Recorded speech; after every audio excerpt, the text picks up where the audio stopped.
Hello and welcome to today's webinar in partnership with Specright and hosted by Packaging Europe. Today we'll focus on moving from compliance to competitive edge, how specification data powers PPWR readiness, sustainable packaging and beyond. I'm Libby Mumford, editor at Packaging Europe. For those of you who are unfamiliar with Packaging Europe, we are the leading intelligence resource for packaging professionals all around the world. Via our magazine and website, as well as online and in-person events such as the Sustainability Awards and Sustainable Packaging Summit, we deliver daily news content, authoritative comment and analysis, case studies and high-profile interviews with leading industry players and enable communication across the packaging value chain. So for today's webinar, I'm very pleased to welcome Danielle Goad, Director EMEA of Specright, and Tamsin Collins, Head of Global Supply Chain Strategy, Unilever Prestige, as they share real-world insight on how to turn fragmented packaging data into a scalable compliance advantage. Apologies due to technical issues, we are unable to see Tamsin today, but we do have her joining us on audio.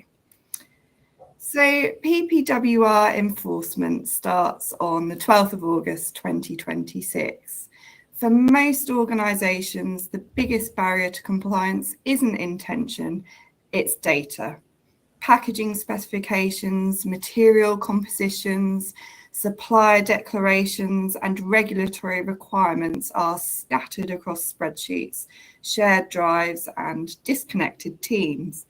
Without a single structured source of truth, meeting PPWR's demands from declarations of conformity and PFAS transparency to ecomodulation fees, banned materials and EPR reporting becomes an expensive reactive scramble. But before we get started, a bit of housekeeping for today. So there are 15 minutes at the end of this webinar reserved specifically for Q&A. Please use the chat facility and put your questions in the comments. We can put these to our presenters live at the end of this session.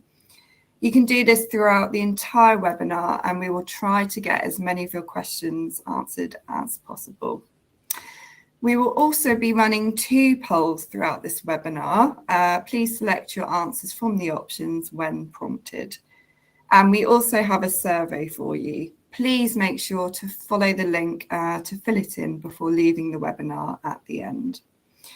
So for any technical questions throughout this webinar, please select the support button, which you will also see on the left-hand side of the screen. So without further ado, I'd like to hand over to Danielle for her presentation today. Perfect. Thank you, Libby and the Packaging Europe team for hosting us today. To kind of just continue on that, a quick intro on my end. Like Libby said, I lead our EMEA business at Specright.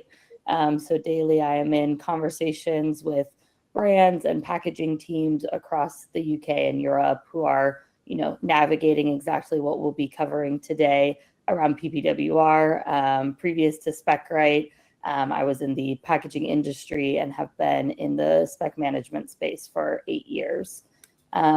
For those of you who are maybe new to Specright, we built the first specification data management platform so companies can really digitize, connect, and act on their product and packaging data really across the full supply chain. We're recognized in Gartner in the 2025 Food and Beverage PLM quadrant, as well as a cool vendor in the extended producer responsibility reporting space. But we really believe that the foundation of spec data, is fundamental to all the sustainability decisions businesses need to make today. And all of that, PPWR requirement that we're about to walk through, really runs on that spec data. So excited to get into that today. Tamsin, I will pass it over to you just to give a quick introduction as well. Hello, everybody. So yes, I'm Tamsin Collins, and I look after global supply chain strategy within Unilever Prestige. And I have a focus really on the purpose of my being here is very much on sort of compliance and how do we across the whole business pull together our access to the data that can drive the really significant business transformations, not just in compliance, but beyond, which I will share a little bit about as we go on. I've been with the Prestige business within Unilever for 8 years and have seen it both from a sort of central strategy perspective, but also as head of supply chain in one of our brands.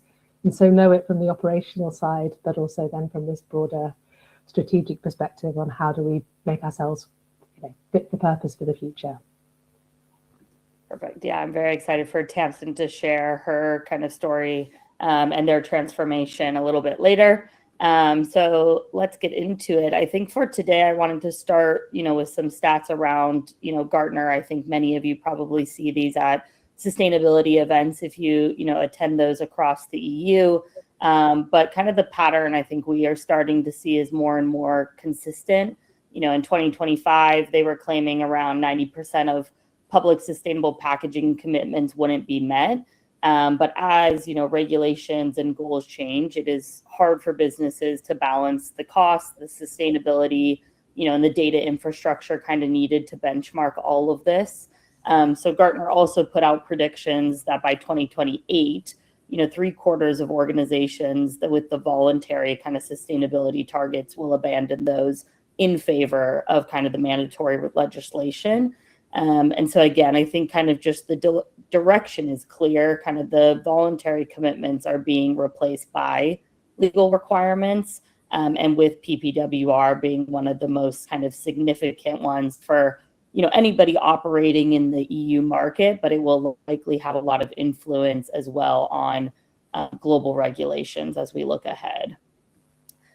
So kind of before we get into, the regulations, I kind of want to name the underlying problem for most organizations, which is that, most companies manage spec data across shared drives, email threads, spreadsheets, supplier portals, right, that don't all connect to each other. There's potentially a lack of version control and really no single source of truth to roll up kind of across your portfolio, generate the kinds of reports needed today. And we conduct annual research on our end. The report is called the State of Specification Management, which looks at what kind of the decentralization of data causes, which are things, right, like the quality and security issues from inaccurate data, sustainability figures having to be estimates rather than verified numbers. And then, new product development kind of delays and launches with a lack of kind of centralized data for cross-functional teams. And one thing I have to always point out on this slide for the mathematicians that are on this call is that it does not add up to 100%. And that is because many of the times people are managing one spec in multiple places. So again, that kind of leads, to the lack of confidence of what is up to date. And what I found actually really interesting when I was building these slides is, we actually survey, again, annually. So kind of comparing the 2023 numbers out to 2026 on how people manage data, the numbers are only increasing. In 2023, right, we see some stats with, Excel and shared drives and others kind of being the drivers. But those, numbers have only grown significantly with also the rise, definitely over the last 3 years of regulatory pressures. So the vast majority of, organizations are still managing compliance critical data and tools, that were not purpose built for it. And that just means as whether you're, growing in your SKU counts, the complexity of your business, the, regions you're selling into, it's built on kind of these tools and giving you kind of PPWR like risk exposure. So, when we talk to kind of brands across EMEA, I think one thing is, very clear is everybody is kind of at a different point in their journey. I really like, this side for, people to be able to kind of reflect and say, I think our organization lands there, maybe we have goals or a strategy set in place to, get higher up.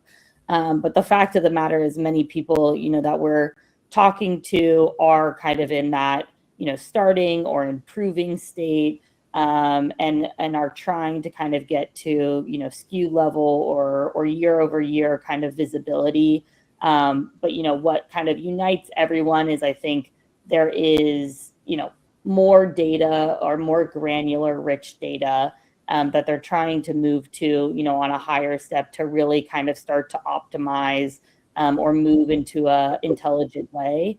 It's very hard to, of course, innovate your packaging if you don't know what's in it. It's hard to reduce your ecomodulation fees if you don't know the materials, if you can't prepare for things like DOC, because, your technical documentation lives across the place. I think the maturity model is just a great way to kind of like reflect, with your organization, with cross-functional, to kind of make milestones around that. So maybe before we move on from this, I wanted to get a read on where the audience sits on this. So Libby, do you mind bringing up the first poll? Lovely, thank you, Danielle. So our first poll that we have for our audience, please answer these questions now. So on a scale of 1 to 10, how would you rate your organization's PPWR readiness today? So 1 to 2, we haven't started. 3 to 4, we're aware, but data is scattered. 5 to 6, we're working on it, but gaps remain. 7 to 8, we have a plan and most data structured. And 9 to 10, we're confident and compliance ready. So that should be live, ready for you to answer now. We're really looking forward to seeing how you respond to this. And while we wait for the answers to come in, I'd love to ask you, Danielle, what responses are you expecting to see?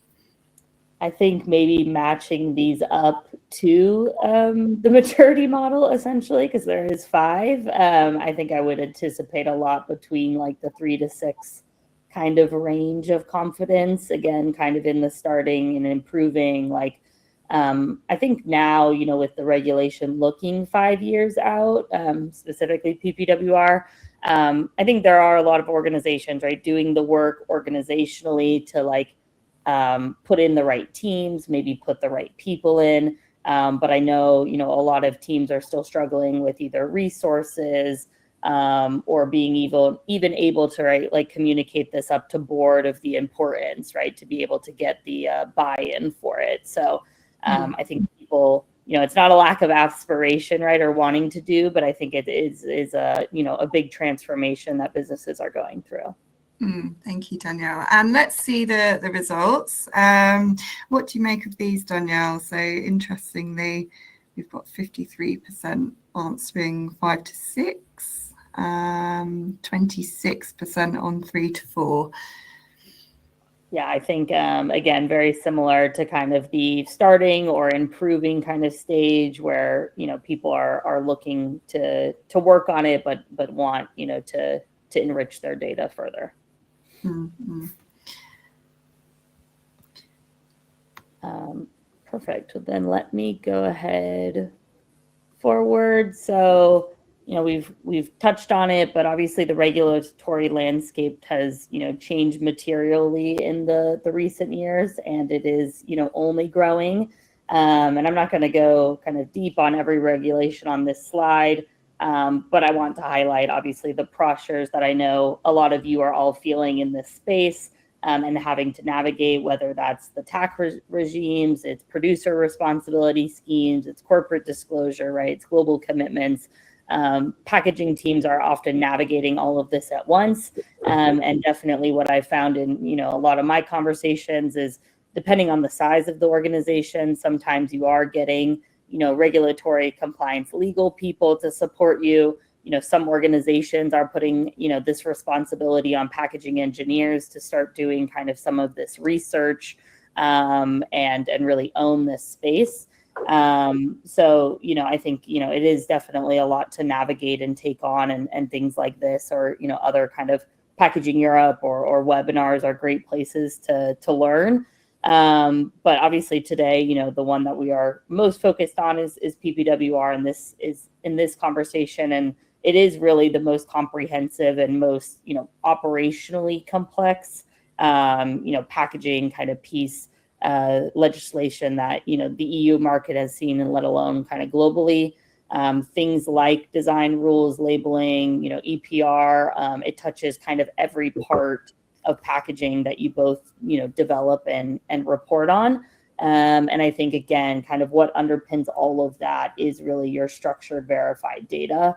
And without that, it is very challenging to comply. So just to go into, a little bit of some of the more details of this, and I know we've been seeing a lot of questions, specific to the regulation come through around maybe, the definitions of a producer or a manufacturer, or if you are, legally obligated.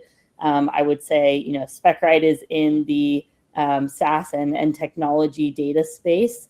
So I will not probably comment today as much on the, legal or kind of regulatory obligations, but there are a lot of amazing consultants, in this space, both that present for Packaging Europe, are partners of ours. So I'm happy to, connect and can name some of those based off regions or needs that you might have. But when we look at some of the details around PPWR, one big one coming up is around PFAS, where there are PFAS caps and heavy metal kind of limits that apply immediately. So having, your breakdown of material composition at the component level really kind of, de-risk kind of your exposure as far as the data needed to make decisions around, what is going to be restricted. When we look at recyclability standards, something that we're looking out into more of the 2030 timeline, but this states that only packaging, graded A through C can be placed on the EU market. And while that grading is not fully defined, there are kind of starting places or existing kind of frameworks that people have used, to kind of start at least, again, kind of evaluating where you sit today. A big kind of question mark for a lot of people or upcoming pressure is, of course, the Declaration of Conformity. And I think the big thing for this is, that it is backed by all of your technical documentation. And at the end of the day, that technical documentation is all of your spec data. So again, making sure you kind of have that all together.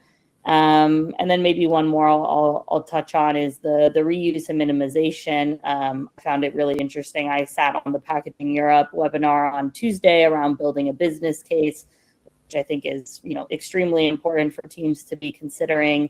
But there is so much cost opportunity also baked into how we look at some of these sustainability changes. There is, of course, cost, but there is, some opportunity and savings around, how are we minimizing packaging? How does that contribute to logistics and energy, and kind of all of the downstream effects as well? So I think one more poll maybe here, Libby, before we kind of move on to some practical steps around approaching PPWR. Can we do the second poll?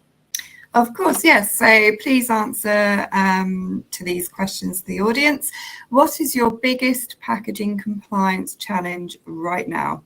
So the answers can be getting accurate data from suppliers, managing declarations of conformity, tracking PFAS and banned materials, understanding ecomodulation fee exposure, and internal alignment across sustainability and packaging teams. So again, while we wait for the audience to respond, why were you interested in asking this particular question? I think it's kind of like what I touched on earlier, is I think there is a lot of, new regulations and new pieces, right? Especially in August, which is creeping up on us very fast. And so there's a lot for people to navigate, a lot that's being newly introduced. So I'm just curious kind of where that lands for organizations. Brilliant. And so we've had the responses come in now, and the top one with 57.8% is getting accurate data from suppliers. That's very interesting to see. Yeah, no, absolutely. I think it's always a challenge, and maybe I'll touch on that more on the next slide than I was planning to. But it is, you know, it's about the partnership, and maybe Tamsin too. I don't know if you have any thoughts, and you want to jump in around, you know, getting data from your suppliers. Yes, we, you know, and as I talk a little bit more about sort of the size of our business, we have a significant breadth of suppliers.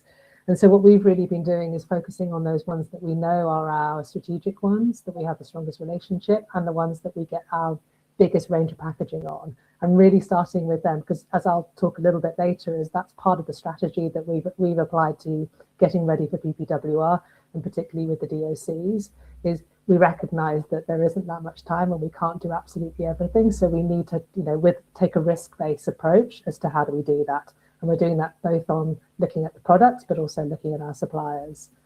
We've done a questionnaire as well, and I think that's really helped. So not just going with the open question to tell me what you're doing, we're actually going and asking very specific questions to them.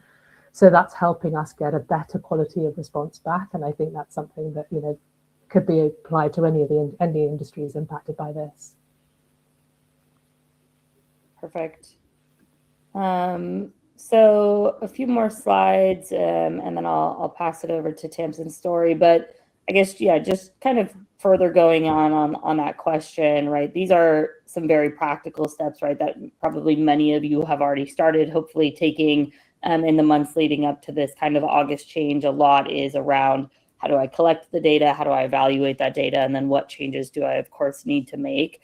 The data collection, you know, is definitely a challenge. I think one thing that I always, you know, urge companies to think about is like also kind of future-proofing the data that's being collected.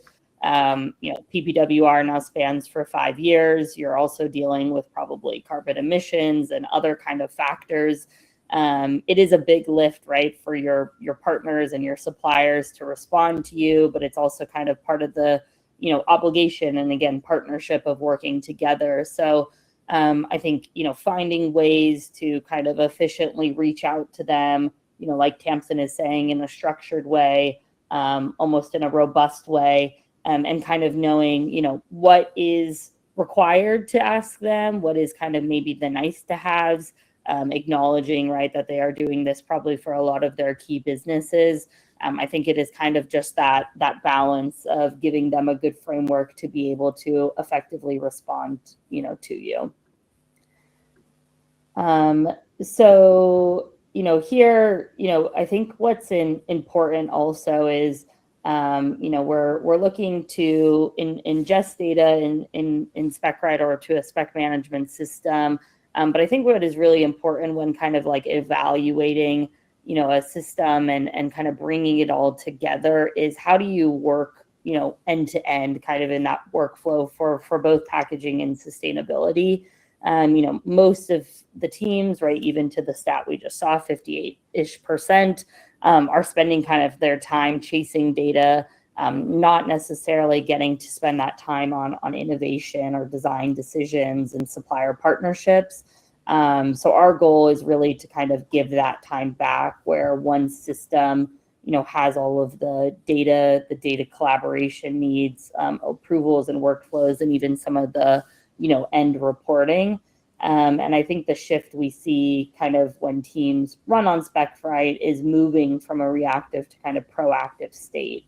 Instead of kind of responding to the next deadline, you know, they're ahead of it because they have that like foundational layer to pull from. Again, you might be enriching it for something else, but it's very important to kind of have that fundamental layer. So a few key areas, you know, that we're heavily focused on is, of course, PPWR will evolve over the next 5 years. You know, I think what lands in August is just the beginning. And that is really kind of our focus, of course, of what we're kind of putting capabilities out around for customers. But to know that we have, you know, a very kind of deep PPWR roadmap.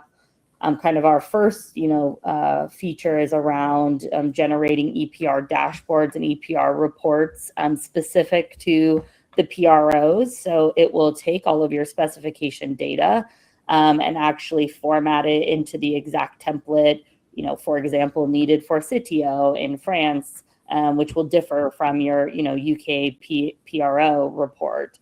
So kind of taking the ease out of the operational kind of piece of it, but also giving you roll-ups across fees and fines so you can start to make smarter decisions. When it comes to, again, ecomodulation and looking at fees, we are, again, trying to help customers move to a proactive state to really incentivize better design and surface kind of some of those insights around either banned materials, pending bans, high exposure fees when it comes to EPR.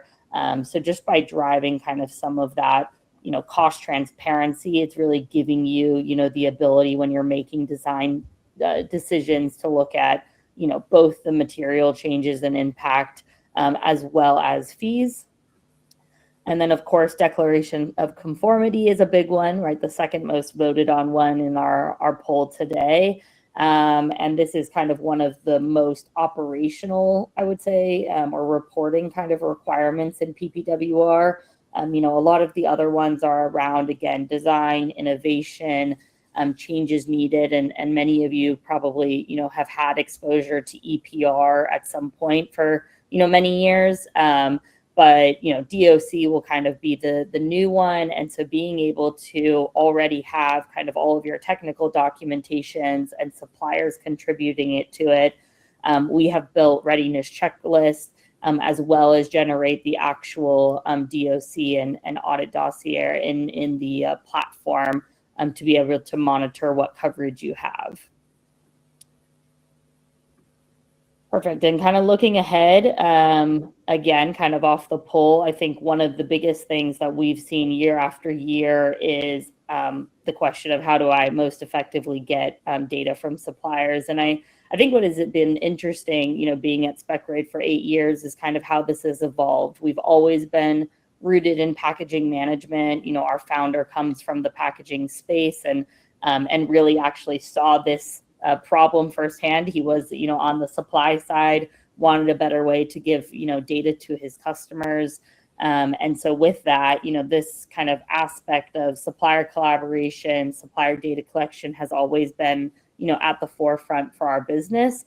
And now with, AI, there is, all kinds of capabilities where you can take really unstructured data, whether that is from a PDF, a spreadsheet, an email, and structure it with AI.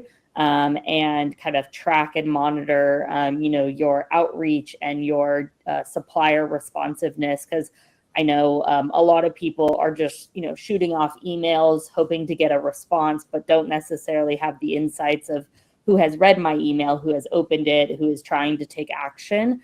So we've, created kind of a tool that allows you to track all of those insights. As well as, structure kind of unstructured data in any format to make it easier on the suppliers.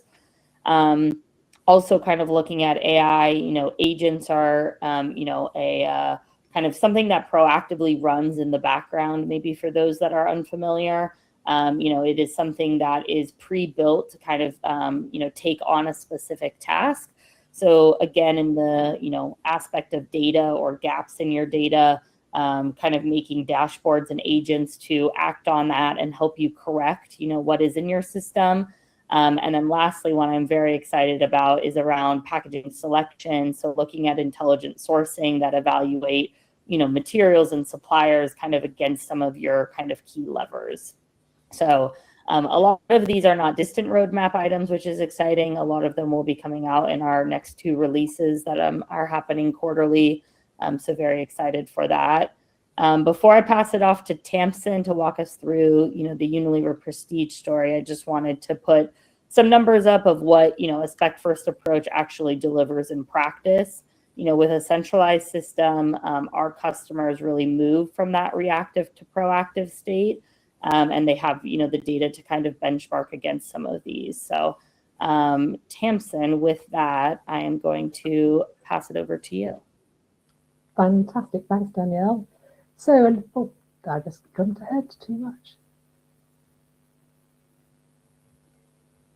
Okay, there we are. So just a little bit about Unilever Prestige for those of you who don't know, and it's the banner name Unilever Prestige isn't something that's sort of really out in the public. So obviously we're part of Unilever, the big sort of FMCG company, but we're a division standalone that basically is in beauty and well-being. And we started in 2014 and now have 8 different brands under it. These are global prestigious brands. So we have 2 hair care, so that's Living Proof and K18, and then a color cosmetics, Hourglass, and then the rest are skincare, varying from Tatcha, which is Japanese ritual, through to Dermalogica, which is esthetician-led, all about professional skincare. I think, what's interesting is that we are a truly omni-channel business. So we are looking at we have our own D2C sites across the world, and then also retail, but also in pure play, so the likes of Amazon and so forth. We have quite a challenge in this business. So we are over 50% of our business in the US, but we have very strong presence elsewhere in the world. So UK, Europe, and Asia. And in that, what comes with being in a sort of prestige beauty industry is that actually our volumes aren't particularly high on many of our SKUs. So actually, we're pretty much single source for a significant proportion of our portfolio. So when you look at our SKUs, what we need to do is actually be able to understand our packaging in the context of all of the markets that we're in, because actually from a supply chain perspective, we actually want to try and keep our SKU proliferation to a minimum. So what we have at the moment is something in the region of 1,200 SKUs. In that, there is something over probably 10,000 unique component codes. And we're running, as I say, 8 standalone businesses who are operating in their own ERPs. They have their own supply chain organizations. And we need to ensure that actually we are driving a compliance program and a savings program that goes across all of that. So where did we start with Specright? So this was an initiative that was really driven by Dermalogica. So one of our biggest brands, global footprint, and I would imagine most of you are familiar with this brand. It was started with coming from the packaging team that really wanted to be able to meet all the requirements that you need internally within a business to be able to manage your packaging, but then also recognizing that the requirements to meet the retailer reporting, so clean beauty from Sephora and so forth, really needed to have some kind of tool in order to be able to do that. And that had huge impact, moving from being able to take something that was taking 2 or 3 months to produce, to be able to produce a report that actually was visible and meaningful and accurate within a space of a couple of days. It was very exciting really to see how impactful that system would be within Dermalogica. And off the back of that, then we decided to roll that out across the rest of the businesses. And what we now have is a single instance, so a one record, system of record across the enterprise. We have determined through a significant amount of workshops, so we've had face-to-face about 80 people involved in this over the timeline that it's taken us to put this project together. But we've been able to identify around about 80 universal fields that cover all of those categories, so skin, hair, and color cosmetics. And you can imagine the differentiation in packaging, particularly between color cosmetics and the other categories. And in that, what we've able to be focused really on is when we think about the needs from a PPWR perspective and EPR previously, we really need to hit the core fields that allow us to be able to do the reporting. And that's really where we've driven it. And we've been able to actually get that down to about 16 fields that we feel that if we have the data across all our portfolio of those fields, we actually can do a pretty good job of meeting all of the reporting requirements that are coming through for the various different compliance needs. In that as well, as obviously many of these regulations are requiring you not to look at it just at the packaging level component, actually at the finished goods level as well. And so again, we've been able to standardize about 200 fields at that finished goods level. It's been a journey. This has been my life probably for about the past 3 years. And I would say it's taken us about 18 months to really onboard all of the businesses.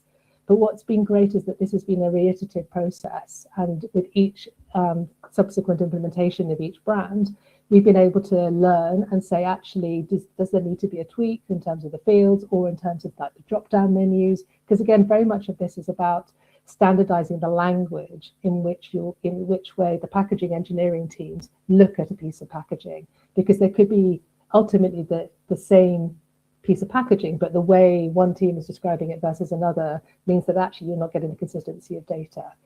So through our implementations, we have made significant progress, and it then taken us another 6 months, I suppose, really focusing in on the data completeness. And as I said, like, we've basically focused on those 16 fields that I mentioned before, and what we've been targeting is about a 95% compliance on that. Because again, if we think we've hit that much, we will be able to drive the reporting that we need to do.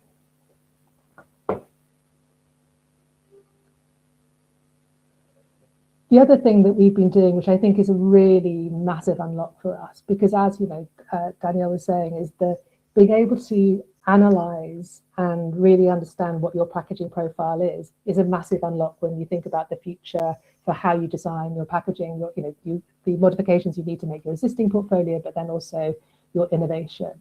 So what we have spent a huge amount of time is actually making this an integrated system. So Specright is sitting in the middle from our packaging perspective, but we have integrated that integrated Ethos, which is a system that we're using for regulatory compliance and formulation management, which gives us all our raw material specifications.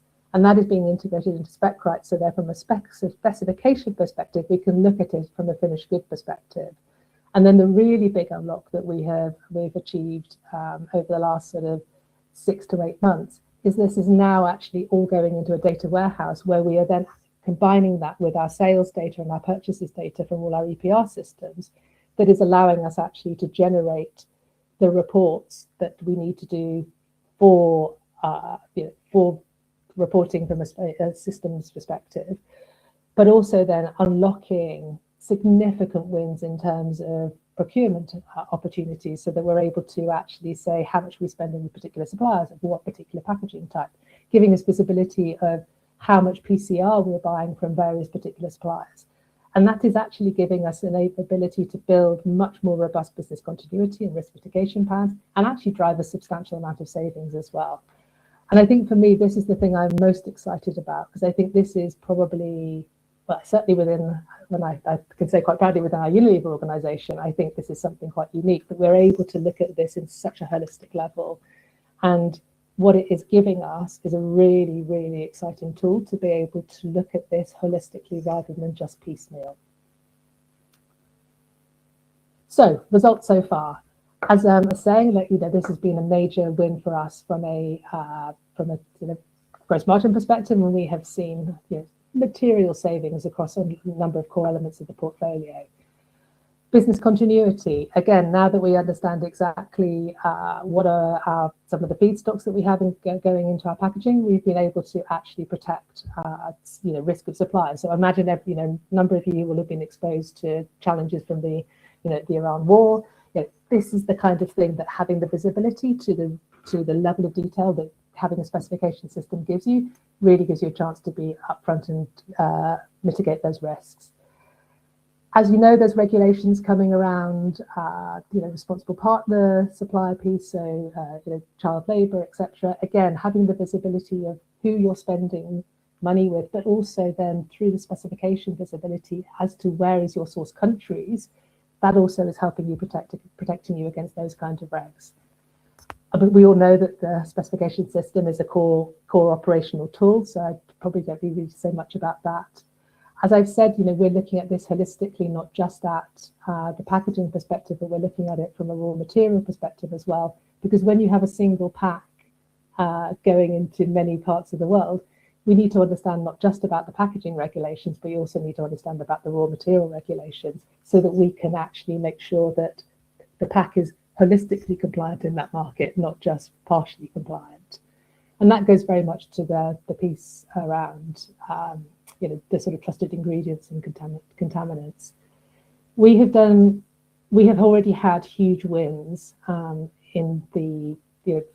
the tool and this integrated system that we built. So like I said, we have a big footprint in the US.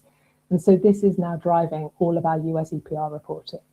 And we have seen from when we started to do the test, the base data calculations, and we were having to make a significant amount of assumptions in that now that we have got visibility to all of those key fields, so those 16 core fields across the majority of our portfolios for all of our brands, our accuracy has gone up probably 30 to 40%, and that is leading to like absolute reduction in the fees that we will need to pay over the next in 26 into 27. So we're already seeing the benefit of this level of investment.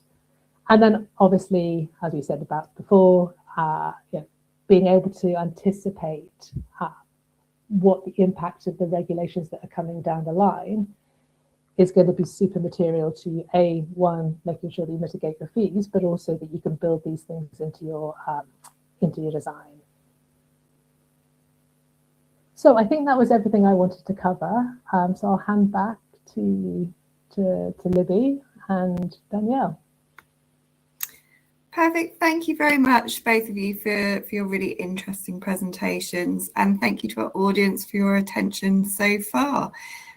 So now we have time for the Q&A section of this session. We've actually had a record number of questions coming through today, but please do continue to send them in. If we don't manage to get through all your questions, don't worry. The team can follow up with you after this session today. So firstly, I would love to start with our most upvoted question. Under PPWR, at what level should declarations of conformity be prepared? Should they be at material level, component level, or for the complete packaging system? And for complex packaging with multiple materials, do you create one document or do you link to multiple ones? Oh, I think you're on mute there, Danielle. I love technology. No, I was going to say I'll answer that. I think the caveat is, of course, talking with your regulatory teams and your legal teams, but typically how we kind of advise companies for DOCs is that it must be prepared per packaging type. And while again, kind of the exact approach can vary from a company's internal strategy, the DOC, is generally treated as a finished good level output that then the company needs to sign. However, the compliance data required, right, to generate the DOC is gathered and tracked at the component level. So really, one DOC with a compiled kind of like appendix, right, of every material, of every component. Instead, you can kind of create for the, finished good, kind of that technical document. And you would have, the rolling up of component data kind of within that. Thank you, Danielle. And then next I have a question for Tamsin. I'd love to ask you, sustainability goals are often set at board level, but executed at product level. Where does that gap usually show up in the data? That's a really good question. I think the way that we have tackled that is to take a lead from the packaging teams to understand, get them to be able to articulate up to the leadership as to what does the sustainability goal mean. Because I think that's where things get lost, is the detail. And so being able to have your packaging teams articulate which is the key elements of that required to meet a particular sustainability goal goes a long way to actually educating the leadership team, who are, will obviously all be committed to it, but there is a degree of education that probably needs to happen. And I think once that happens, it's much easier to then say, this is the resource that's needed and this is the scope of the project that's needed in order to be able to get sufficient data to be able to drive, for our business to be able to meet the goals. Thank you, Tamsin. And that leads us to our next question. How do you manage changes to specifications? Current solutions are very labour intensive and slow down innovation by creating emotional blockers to change. That's a very interesting question there. Yeah, very. I don't know, Tamsin, I'll let you, add to this as well. But I think when we look to like changes of specifications, ideally kind of the system you have in place is one, not kind of deleting anything, right? We need like the audit trail, especially for some of this reporting over time. So being able to intuitively, right, to your point of emotional blockers, right, to change is, we want to incentivize people within the business to be able to make, good change management kind of decisions, tracking reasons of change, kind of all in one system. Tamsin, I don't know if you have anything on maybe like the adoption of kind of some of that change management in your organization. Yeah, this has been a huge topic of conversation for us. And for us, it really comes down to actually it's master data management and having a robust protocol by which you're able to identify a change version of a specification, because that's where we've come down to, is that hidden changes don't do anybody any favors. It means you haven't got visibility, you don't understand when that particular product went into manufacturing. So then when you've got to make a commitment to to either withdraw from the market or be able to prove to the market that you've been in market with the right version. So that's something I would say it's very much about, I would say, master data control, being able to say version 1, version 2, version 3, writing that protocol down with the supply chain organization within your business, and then that being something that becomes daily fodder for the ways of working. If you don't have that rigor, you just can't make the track. And as Daniel says, you need the history and you need to be able to understand when a specification changed. There isn't any other way, I think. I appreciate, though, that is a huge amount of work and it's hard, but the value is there. Thank you, Tamsin. And then we go on to a slightly more specific question. When a supplier changes a material or component mid-contract, what's the trigger to update the technical file and reassess conformity? How do companies operationalize that process across dozens of active suppliers? Yeah, I think, again, definitely a challenge. I think, under PPWR, every material change, supplier change kind of acts as a trigger for a DOC, and it's kind of underlying, right, technical file that you include in your kind of overarching DOC. I think when it comes to operationalizing this, right, for dozens, thousands, hundreds of, active suppliers is definitely a major challenge, especially if you are, relying on kind of documents or spreadsheets. I think having some form of a workflow kind of integration and training, like we were saying earlier, I think, we're talking about, the change of specifications. But we can also, talk about change management that needs to happen within organizations to be able to do these kinds of processes. So I think kind of having companies embed kind of the data collection, these kinds of evaluations into existing workflows for procurement, for packaging, for spec creation really kind of helps with maybe some of the adoption of knowing when some of this needs to be triggered. Thank you, Danielle. And next I have a question specifically for Tamsin. What have been the biggest challenges to overcome within Unilever Prestige to convince your business to proceed with Specright system, and how have you managed it? Yeah, very good question. So I would say the original adoption and getting everybody on board to support this project was probably about a 6-month exercise. And what we really did was spending time about converting it into the value. So we actually didn't really start that much with the sort of the compliance agenda that has become the big, the massive win on it. But actually, we spent a huge amount of time looking at the business case associated with savings, because that's actually something that, the CEOs, CFOs can get behind very quickly. And actually, the other element on it was speed of innovation. That when you have the visibility of your specifications and you're doing a range extension, or you want to have consistency of packaging, it's much easier to do all of that preparation work.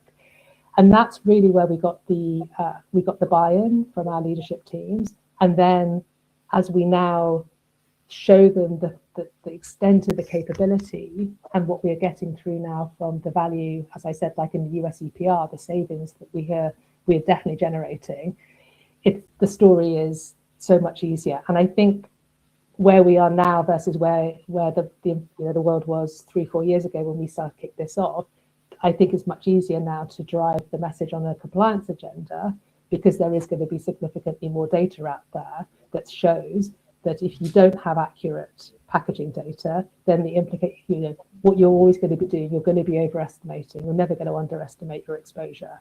It's just nature. And therefore, you will always be paying higher fees if you don't have accurate data.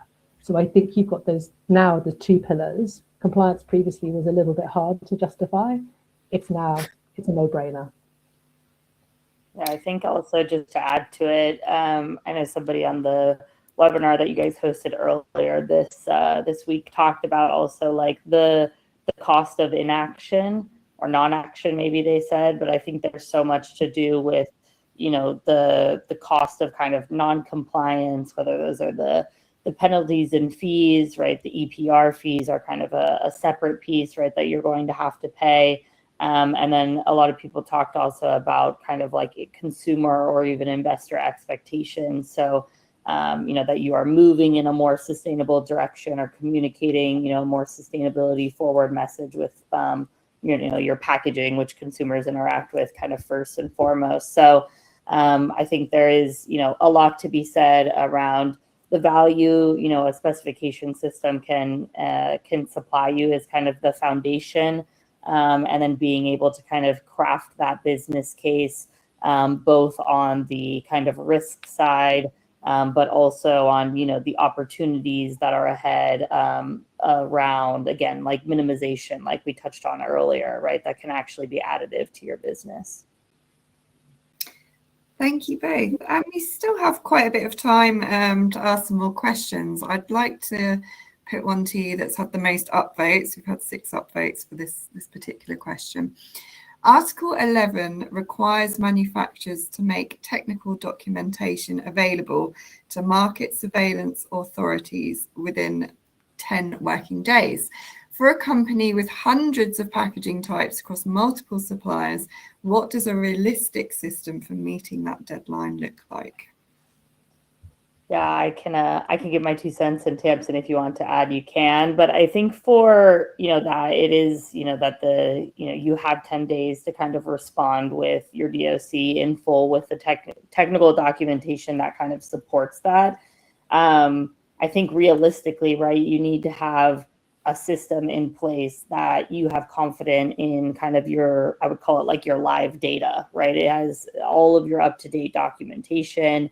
It has all of kind of your granular information, where ideally, whether it's a click of a button or it's a consolidation, right, of what that kind of form needs to look like, at least it kind of brings all of that data together. But for me, at the end of the day, it's around kind of having that foundation to then respond quickly. I think otherwise, pulling together like the report, right, is only going to take you so much time, but chasing down the data that might be missing, or that you didn't know you had kind of risk exposure to in any area, that's where you're going to maybe see, more pains around like the operation of creating that document. Yes. So this is a hot topic for us because we are operating in all the countries in Europe. And then in addition to that 10 days, there is a language of the authority requirement as well. So Netherlands can be in English, but I gather Germany must be in German. So there is another aspect on top of that that I don't have a solution. We don't have a solution for yet, but it's just something also to be aware of. But we are coming back to that, having as much of the portfolio, those documents in a system, as Daniel says, that basically are already available and you can consolidate to the particular product that is being questioned, is going to be the only way that we can meet those 10 days. Lovely, thank you both. And another question we've had come in that's proven to be popular. For industrial B2B manufacturers, is there an accepted minimum supplier declaration covering packaging material, weight, recycled content, SVHCs and heavy metals without requiring suppliers to complete extensive PPWR questionnaires? I feel that asking for too much data could result in a slow or no response. Yeah, I think as far as, I feel like kind of what this question is asking is like, can I have a kind of minimal viable template almost, right, to go to my suppliers with, to be able to, you know, not ask too much of them, not ask too little of them, and make sure that I'm going to be able to hit kind of what the requirements are. I will not kind of speak on industrial specifically. I know there was another question in here also around, you know, like organizations or people to talk with. You know, there are a number of PPWR consultants that speak on Packaging Europe. We have, you know, partners in the space in the EU named Lorax. So there are a bunch of, you know, organizations out there that are, you know, great resources to kind of better understand both your obligation or kind of where you need to report. But I think as far as a, you know, minimal viable template, it is kind of today, it's, you know, the legislation is not providing that. So it is your interpretation of the system or the legislation. You know, Specright as an organization is, you know, creating within our tech solution what that template looks like. I'm sure there are others kind of out there as well. So I think I would, you know, kind of look to guidance on other kind of systems or consultants out there that can kind of help draft what that would look like for an organization. Perfect, thank you. And another question that I would like to put to you. What are the most common mistakes you see organizations making as they try to get their packaging data ready for compliance? I'll speak to one, and then maybe Tamsin, I'll have you add to it. But I think one of the biggest ones for me is kind of the repetitive data collection. As all of the regulations are changing, people are having to go back to their suppliers multiple times, kind of before understanding maybe like the full scope or data that they need. So it's creating kind of unnecessary, you know, amount of outreach or going back and forth with it, with that kind of data collection. So I think kind of taking the time internally to understand like what you need as a business from those partners, and then kind of reaching out to them. Of course, you're going to have to reach out to them again as things evolve and change, but just trying to be mindful of that, right? So that you do kind of get the most response and the kind of correct data that you need. Yeah, absolutely. I would agree with that. And then a couple of other things I would add is, one is, I think it's recognizing the resource is actually required to do this and then maintain the, you know, the ongoing accuracy.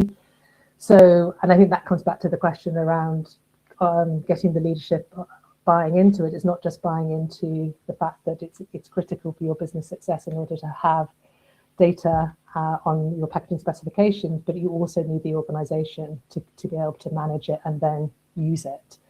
And so having the right resource and people understanding that which roles are responsible for what element of the data collection and then the data maintenance is going to be key. And then I think the other piece is this manual burden. So yes, there's the piece about the burden on the suppliers, but there's also the burden within your business as well of being able to actually just handle all this data. So really looking for those automation opportunities of being able to receive data from the suppliers and then have it all through AI being populated. So your resources then really spending time on the verification and the gap spotting rather than just loads of manual keying, which also then leads to potential errors in the data. I would say they, for me, are the sort of the other two big watch outs. Perfect. Thank you both so much for answering all these questions from our audience. We've had so many questions coming in. Unfortunately, we haven't managed to get to all of them, but I'm sure our presenters will be able to follow up after this webinar today. So to our audience, please can you provide us with your feedback on this webinar today via the survey that will pop up at the end here. The webinar will be available on demand within the next couple of days. You will be sent a link to access it in case you want to recap on anything you've seen in today's session. So that just leaves me to thank both our speakers, Danielle Goad and Tamsin Collins. Thank you so much for joining us and sharing your knowledge. And thank you to everybody watching. Thank you all very much.